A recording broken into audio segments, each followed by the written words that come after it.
Baik, di video kali ini saya akan membahas mengenai badan usaha. Langsung saja kita ke pengertiannya. Jadi, badan usaha adalah kesatuan yuridis atau hukum dan ekonomis yang menggunakan modal dan tenaga kerja untuk mencari keuntungan. Nah, untuk yang selanjutnya, apa sih ciri-ciri badan usaha? Ciri-ciri badan usaha. Yang pertama, bertujuan mencari keuntungan. Yang kedua, menggunakan modal. Yang ketiga, menggunakan tenaga kerja. Yang keempat, dipimpin oleh seorang usahawan. Yang kelima, adanya kekayaan terpisah antara miliki badan usaha dan pemilik badan usaha. Yang keenam, adanya kepentingan untuk kelangsungan hidup badan usaha. Selanjutnya itu ada bentuk-bentuk badan usaha. Yang pertama itu ada perusahaan perseorangan yang biasa dilakukan atau dijalankan oleh satu orang pengusaha. Modalnya juga dimiliki oleh satu orang, di mana pengusaha itu juga bertindak langsung sebagai pengelola dan kadangkala dibantu oleh pekerja. Nah, apa sih perbedaannya? Dalam badan usaha berbadan hukum, kekayaan pendiri dan kekayaan lembaga terpisah. Tidak ada percampuran harta di dalamnya, sehingga secara teori pertanggungjawaban dalam hal hukum hanya sebatas modal dan disetorkan saja. Sedangkan badan usaha yang bukan berbadan hukum adalah tidak adanya pemisahan harta kekayaan antara badan dan pendirinya. Pertanggungjawaban pada badan usaha melekat pada orang dan modal yang dimiliki pendirinya.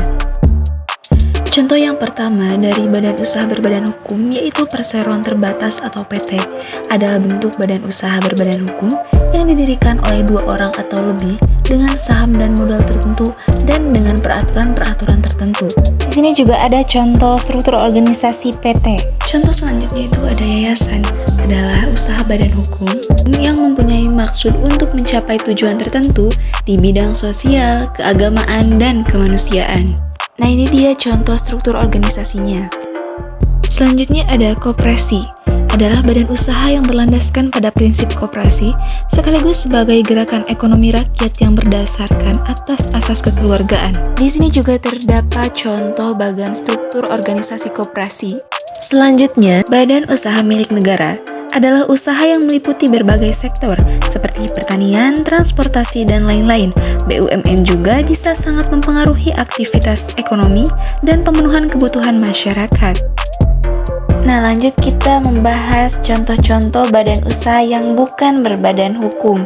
Di antaranya, yang pertama itu ada CV atau persekutuan komanditer, adalah yang didirikan oleh dua orang atau lebih, di mana sebagian anggotanya memiliki tanggung jawab yang tak terbatas dan sebagian anggota lainnya terbatas.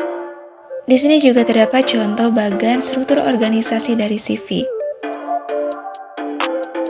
Yang selanjutnya itu ada firma, adalah bentuk persekutuan untuk menjalankan usaha antara dua perusahaan atau lebih dengan memakai nama bersama. Di sini juga terdapat contoh struktur organisasinya. Selanjutnya ada persekutuan perdata, adalah persekutuan yang menjalankan profesi secara terus-menerus dan setiap sekutunya bertindak atas nama sendiri dan bertanggung jawab sendiri terhadap pihak ketiga. Sekian video dari saya, mudah-mudahan bermanfaat bagi kita semua. See you next time. Assalamualaikum warahmatullahi wabarakatuh.